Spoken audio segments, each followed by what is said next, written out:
Pangalan mo? Pangalan mo? Pangalan mo? Pangalan mo? Ha? Ano pangalan mo? Anong klaseng espiritu ka? Bakit mo binabahayan ng katawan ng taong to? Ha? Ano pangalan mo? Makikipag-usap ka ba sa akin? Hindi. Ha? Makikipag-usap ka sa akin? Hindi. Anong klaseng espiritu ka? Ha? Ba't namamahay ka sa katawan ng taong to? Bumagsak ka ng katawan. Makikipag-usap ka ba sa akin? Hindi. Ha? Makikipag-usap ka sa akin? Hindi.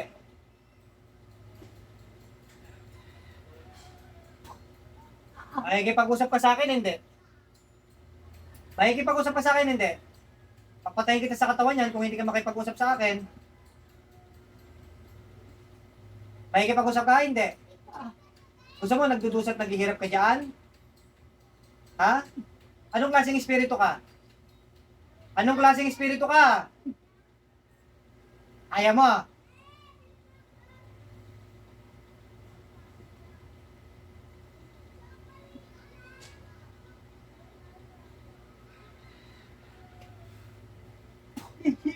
Ano? Makikipag-usap ka na, hindi pa rin. Makikipag-usap ka na, hindi pa rin. Makikipag-usap ka, hindi. Ha? Papatayin kita. Kung hindi ka makipag-usap, ikukulong kita sa bote. Gusto mo? Ha? Ayaw mo makipag-usap eh. Ayaw mo makipag-usap. Ha? Mainipin pa naman ako at anong oras na? Ha? Makikipag-usap ka, hindi. Anong klase espiritu ka? Ha? Ayaw makipag-usap. Ha? Patayin ka na lang kaya kita. Ha? Ikaw masamang espiritu ka, ha? Yan, ipapasok kita dyan sa, ano, ikukulong kita sa dyan sa mundo ng kawalan, ha? Wala kang kasama, nag-iisa ka dyan. Ayaw mo makipag-usap eh. Makikipag-usap ka sa akin, hindi. Ha? Parusahan muna kita. Tingnan natin yung tigas mo, ayaw mo makipag-usap.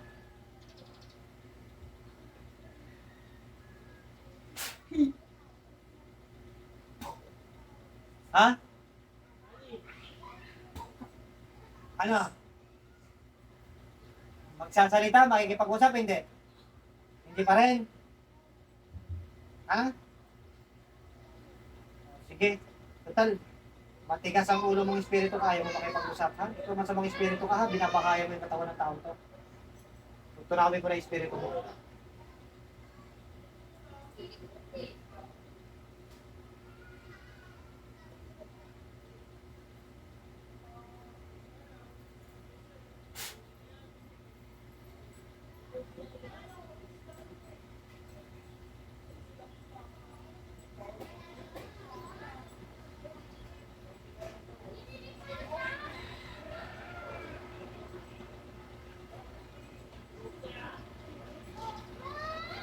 Sir, gising, solid. Alam mo sir, sinanibang ka? May naalala ka, sinanibang ka? Nag-aaray ka sa... Hindi po yan po lang, masamang espiritu po yan. Nakuha niyo po yan, sumama sa inyo, pinamahayan yung katawan ninyo ng masamang espiritu. Gising, sumama sa inyo.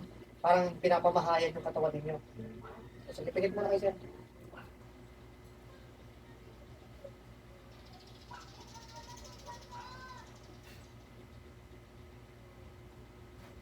Sige, dilat kayo sir, pakiubos ko nito.